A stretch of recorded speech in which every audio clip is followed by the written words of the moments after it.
No one saw this coming. The world was expecting Japan's election to be predictable, but it turned out to be a political earthquake. Sanae Takaichi just made history as Japan's first ever female prime minister. Everyone thought her rise would mean a tougher Japan, one that stood shoulder to shoulder with Washington against Beijing. But what happened next shocked the entire world. Instead of doubling down on anti-China policies, Sanae Takaichi flipped the script completely. In her very first national address, she said Japan wouldn't take part in America's trade war with China and refused to be a weapon of economic pressure. Then came the bombshell. She called Donald Trump's tariff strategy the biggest mistake of this century. Those words sent shockwaves straight through Washington. U.S. officials had bet on her being a loyal ally, not a challenger. So what changed? Right after taking office, Sanae Takaichi met privately with Japan's most powerful business leaders, from Toyota and Sony to Mitsubishi Heavy Industries, and they all warned her of the same danger. Another trade war could break Japan's economy. China isn't just another country for Japan. It's their biggest customer and one of their strongest trade partners. And when Trump slapped 100% tariffs on Chinese goods, Japanese companies got caught right in the middle. Realizing that, Sanae Takaichi made a move no Japanese leader had dared to make in decades. She put Japan's interests above Washington's expectations. The Economist called it Japan's biggest foreign policy shift since World War II. Speaking before Parliament, she said Japan would no longer be anyone's pawn. She promised to respect both the US and China equally, and declared that a new era of Asian independence had begun. In the US, chaos followed. Trump fired back, accusing Japan of betraying free trade, and even hinted that America might rethink its defense pact with Tokyo. American media went into overdrive. CNN labeled it a knife in the back of an ally. But back in Japan, something very different was happening. For the first time in generations, people started talking about real independence, a Japan that stands on its own. A national poll by NHK showed over 60% of Japanese citizens backed Sanae Takaichi's new direction, supporting her plan for Eastern diplomacy built on equality with China. The younger generation hailed her as the prime minister who finally broke free from American dependence. And it wasn't just politics that changed. The economy responded too. The yen shot up, the Chinese yuan gained strength, and the dollar slipped slightly. Reports from Bloomberg suggested that Japan, China, and South Korea are now exploring a joint regional currency, something that could reduce Asia's reliance on the US dollar altogether. Analysts call Sanae Takaichi's strategy Asian autonomy, a plan to build an economy that no longer answers to the West. And when asked about it, she put it simply: Japan can still bridge East and West, but it will never again live under anyone's shadow. Washington didn't take it lightly. The moment Sanae Takai's new direction became clear, Trump ordered the Commerce Department to roll out a fresh wave of sanctions, this time hitting Japanese companies that export electronics and cars to the US. But reports from Politico say even those closest to the president are uneasy. The alliance that once defined the post-war Pacific Order is cracking. And, for the first time since 1945, Washington and Tokyo are no longer perfectly aligned. One US analyst warned that if Japan truly breaks free from America's orbit, the entire Asian balance could tip overnight. Inside Japan, the shift is even more striking. A country that long saw China as its rival now views it as a necessary partner. A Kyoto News survey shows that more than half of Japanese citizens think the future lies in Asia, not across the ocean. The reason, experts say, is simple: money. In 2024, Japan's exports to China hit a record-breaking $180 billion, while Chinese investments into Japan jumped 40%. When Trump's tariffs made the American market less profitable, Japan's corporations wasted no time redirecting trade eastward.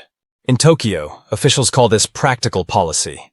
Prime Minister Sanae Takai sums it up bluntly: America looks after itself.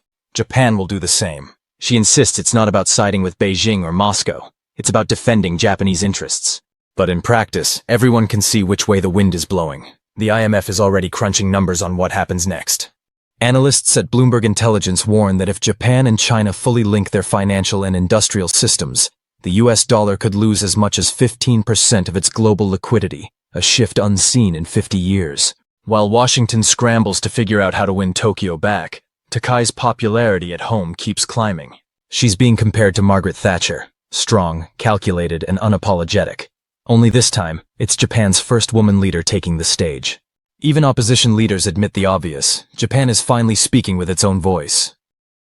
Meanwhile, in Beijing, the response is unexpectedly positive. The Global Times calls Takai A rare leader who understands Asia's future. Chinese investors are already snapping up Japanese bonds, and Tokyo's stock market is on fire. But back in Washington, the mood is grim. A report from CSIS bluntly states that if Japan aligns too closely with China, America's entire Pacific strategy could unravel, marking the end of U.S. dominance in the region. According to The Guardian, Trump has even held secret talks with the Pentagon about rethinking the U.S. military presence in Okinawa. Across the world, allies are watching in silence. Europe, overwhelmed by its own troubles, stays out of it. And in Seoul, Yonhap News reports that South Korea is seriously considering joining the proposed Asian Economic Corridor if it becomes a reality. The message is clear. The global order is shifting before our eyes. Japan, once a loyal follower of American policy, is charting its own course. Not Western, not fully Eastern, something entirely new, independent, and strategic, yet quietly leaning toward Beijing. The Economist has dubbed it the silent revolution of Asia. Sanae Takaichi stands at the center of it all, not just as Japan's first female prime minister, but as a symbol of a rising Asian century. In today's world, where trade wars have replaced military ones, she hasn't picked sides. She's picked a direction. And that direction points east. Now, America faces a decision it never planned for. Either accept Japan as an equal partner in this new era, or watch one of its oldest allies become the foundation of a new Asian order. As the Financial Times wrote, 2025 is the year when the world finally understood that old alliances no longer define the future. Where America sees danger, Asia sees possibility. And standing right at the center of it is Japan, a nation that once followed, now leading the way beside China. Imagine this. A chip so small, it's barely a whisper on the tip of a grain of sand, yet powerful enough to reshape the future of everything you touch. Your phone, your car, the very foundation of artificial intelligence. Now picture this. China just unleashed a technological shockwave so massive, it's left Silicon Valley stunned and scrambling. A 1-nanometer chip with an almost unbelievable 99.77% yield. Yes, you heard right. A feat once thought to be science fiction is now science fact. And the implications? They're seismic. Because in the world of semiconductors, every nanometer isn't just a step forward. It's a war cry in the global tech arms race. This isn't just about speed or efficiency. This is about control, about who defines the future. For years, experts claimed 1-nanometer chips were a decade away. Too complex, too unstable, too physically improbable. But now, that barrier has been shattered. China's engineers have done the impossible, not only crafting these microscopic marvels, but producing them with a yield rate so high, it borders on perfection. For comparison, the world's most advanced 3-nanometer chips today often struggle to hit an 80% success rate. China just hit 99.77% at 1 nm. That's not progress. That's a paradigm shift. So how? What magic or madness made this possible? Whispers are swirling. Inside sources hint at breakthroughs in extreme ultraviolet, EUV lithography, a technique so precise it etches circuitry smaller than viruses. Others suggest China may have tapped into next-gen 2D materials. Think graphene or molybdenum disulfide. Substances only a single atom thick, capable of cramming billions of transistors into microscopic space without overheating or failing. And there's another layer to this. AI-assisted chip design.